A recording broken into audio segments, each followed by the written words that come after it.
Hey, good day. This is Sam from G.A.S Retail in Sheffield. We're just releasing a little video today based around our CO2 bottle. It's a new product called CO2GRO.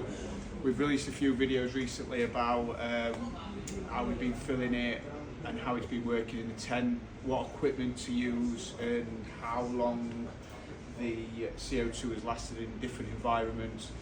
This is a 1.5 metre square space, and we've set a tent up so that you guys can see the equipment that we're using and basically how to get the best out of your CO2GRO bottle.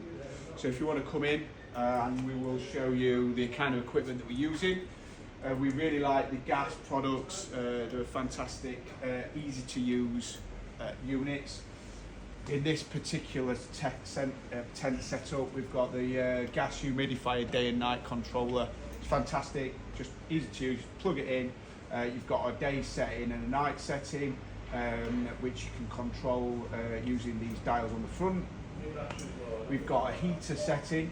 Obviously, winter's here. You don't want too many temperature swings between day and night, so it's really important, especially at the moment, that you've got one of these in your grow room plugged into a heater. Again, very simple. The sun logo is your day, and obviously the moon logo is your evening temperature. You want to keep that tight, no more than 5 degrees, I would say, between day and night temperatures. So your heat will be working very little through the day, but it will definitely be working in the evening. We've got a 𝗏𝗏 CO2 controller. There's quite a few controllers out there. Trollmaster, there's Hydrogon do a controller as well, but we find this very simple to use. You set your CO2 rating here at 750 parts per million, and then you've got your latency here, which is at 50. This has got this fuzz. We use this fuzzy logic. None of us really understand how it works, but basically what it's doing, it's making sure that you're not just exhausting your CO2 very quickly. It's got a couple of other settings, but we always put it on the fuzzy logic. So further down, you've got your EC1, again, a G.A.S controller. We like them, they're nice and easy to use. Designed by G.A.S. This is plugged in, that's very important, because what you don't want to be doing is whipping that CO2 out your grow room, but you just want to retain negative pressure. In a room like this, using our LEDs or any LEDs, we've got a 5-inch EC fan running at 20%. You can see it's set at 20%. And what that's doing, it's just retaining negative pressure in a 1.5 metre square. It's got a little filter on there, like you can see in the background. We're using these rubber collars, which we like, from the Jardin. It holds things nice and tight together. And basically what that's doing, that's just giving you just enough negative pressure so you're not, you ain't got positive pressure, you've got a bit of negative pressure, and it's keeping the CO2 and the heat in the room. Obviously, the problem with not extracting all that air out of your grow room is that you're going to have a build-up of humidity, which is why we've got a dehumidifier, should I say, in the back corner there. This is a RAM dehumidifier. The problem with a RAM dehumidifier is that you have to set the dehumidification setting. You can't have it on a controller, because once you've put it on a controller and it clicks off, you've got to physically go in your grow room to turn it back on. So we just leave it sat there, whatever your desired setting is.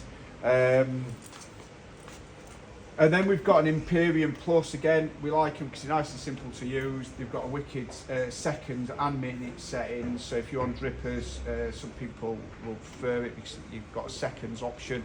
So you can do short, quick bursts of feeding. We've got these sat on some baseline trays, and I mean, what you wouldn't do, you wouldn't have the tank in your room. We're in a shop, so we've not got much space, so the tank is in the room. But in an ideal scenario, you'll have that out of the room. We've then got the heater, the humidifier here, and obviously we've got a min-max thermometer. You can see in the middle of the tent we've got all our probes. So that's your 𝗏𝗏 CO2 probe. these are really easy to calibrate as well. So just all around, it's a really good product. And then these are all your sensors here for the EC controllers. This is the bottle we're using, which is the CO2GRO bottle. We've had this running in this tent. It's all been plastered over Instagram, but we've had this at 900 parts per million, 1,000 parts per million for 6 days on one refill, which is bicarb and citric acid with water. It takes around 12 hours for this to charge. We found that if you dump it in hot water, then it'll charge within 3 to 4 hours, and then you're ready to go back into your room. What we tend to do, we tend to put the tube that comes from the CO2 bottle into a fan which distributes the CO2 into your plant canopy. Obviously CO2 is heavier than air, so it does sink a little bit. But I can't stress enough, the key to using this product, this is a product that's aimed towards the hobbyist grower, 80 centimetre, 1 centimetre, 1.2, 1.5s, up to 1.2 be 2.4. We've had them in 1.5 be 3 metre spaces, and it's worked really well, but you've got to get your ventilation right. And that means that you're not sucking all the air out your room. We're going to do another video soon on a 1.2 be 2.4, which we're setting up today, and we'll be releasing that tomorrow. We're going to put in the bottom there, the video, all the products that I've mentioned. One thing I mentioned is this actually, the fan. We're using the Jardin Fan. We love these. These are great. They're bulletproof. We don't get many returns, and they distribute the air really well, and they're quite powerful for what they are. Easy to hang, easy to manoeuvre inside the tent. We're going to put all this information in the bio. We're going to do a tank kit with a nice discount on it, and watch all this stuff that's in here. All the items in here are on our Black Friday offer. If there's any questions, give me a shout. Thanks for listening, and we'll see you next time.